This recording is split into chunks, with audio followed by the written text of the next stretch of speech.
आप सभी को हमारी चैनल में स्वागत है। आज का कहानी भगवान जगन्नाथ की कुछ रहस्यमयी कहानी पर आधारित है। यह कहानी का नाम है जगन्नाथ भगवान की अनकही रहस्यमयी सच्ची कहानी। यह कहानी पुरी जगन्नाथ मंदिर का ऐतिहासिक अभिलेख है।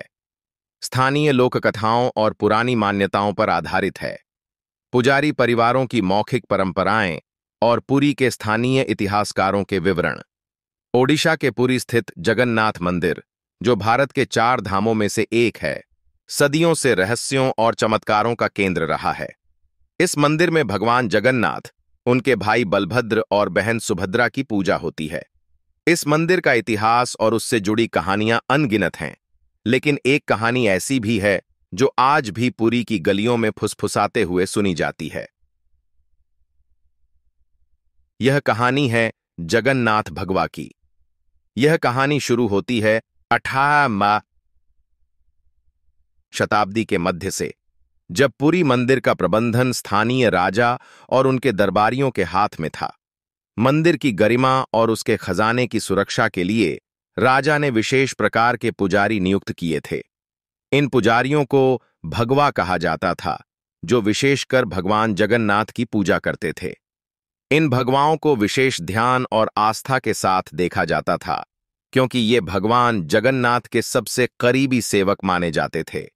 कहानी के केंद्र में आता है एक ऐसा भगवा जिसका नाम था माधवदास। माधवदास की पूजा पद्धति, उसकी साधना और उसकी भक्ति के चर्चे दूर दूर तक फैले थे। लोग कहते थे कि भगवान जगन्नाथ स्वयं उसे आशीर्वाद देने आते थे। एक रात जब माधवदास मंदिर में भगवान की सेवा कर रहे थे, उन्हें ऐसा लगा जैसे भगवान जगन्नाथ स्वयं उनसे कुछ कहना चाहते हैं। उस रात माधवदास को एक अद्भुत अनुभव हुआ। उन्होंने भगवान जगन्नाथ को सजीव देखा। भगवान ने उनसे कहा, माधव, तुम्हारे जीवन का उद्देश्य अब पूरा हो चुका है।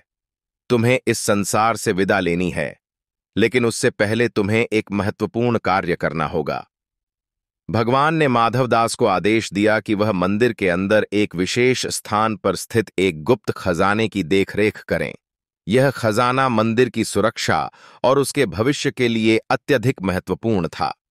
भगवान ने यह भी कहा कि इस खजाने की रक्षा के लिए माधवदास को अपनी जान तक न्यौछावर करनी पड़ेगी। माधवदास ने भगवान का आदेश मानते हुए खजाने की रक्षा का जिम्मा उठाया। उसने मंदिर के गर्भगृह के एक गुप्त द्वार से होते हुए खजाने तक पहुंच बनाई और वहां खुद को स्थापित कर लिया। अगले कुछ दिनों में मंदिर के अन्य पुजारी और राजा ने माधवदास को मंदिर में नहीं देखा। उसकी खोजबीन शुरू की गई, लेकिन वह कहीं नहीं मिला। कई हफ्ते बीत गए, लेकिन माधवदास का कोई अता पता नहीं चला। मंदिर के दरबारियों और राजा को अब समझ आ गया था कि माधवदास ने अपने जीवन का बलिदान भगवान के आदेश का पालन करने के लिए दिया है, लेकिन खजाने का स्थान कोई नहीं जानता था। इसके बाद मंदिर में एक अजीब सी घटना घटित हुई। हर रात मंदिर के गर्भगृह से अजीबोगरीब ध्वनियां सुनाई देने लगीं। कुछ पुजारियों ने दावा किया कि उन्होंने माधवदास की आत्मा को वहां देखा है। मंदिर के गर्भगृह में जाने की कोशिश की गई, लेकिन द्वार बंद पाया गया। राजा ने द्वार को खोलने का आदेश दिया, लेकिन कोई भी द्वार को खोल नहीं पाया। अंत में यह निर्णय लिया गया कि खजाने का रहस्य भगवान जगन्नाथ की इच्छा पर छोड़ दिया जाए। इस घटना के बाद से मंदिर में खजाने की खोज का काम रोक दिया गया और मंदिर के इस गुप्त खजाने का स्थान आज भी एक रहस्य बना हुआ है।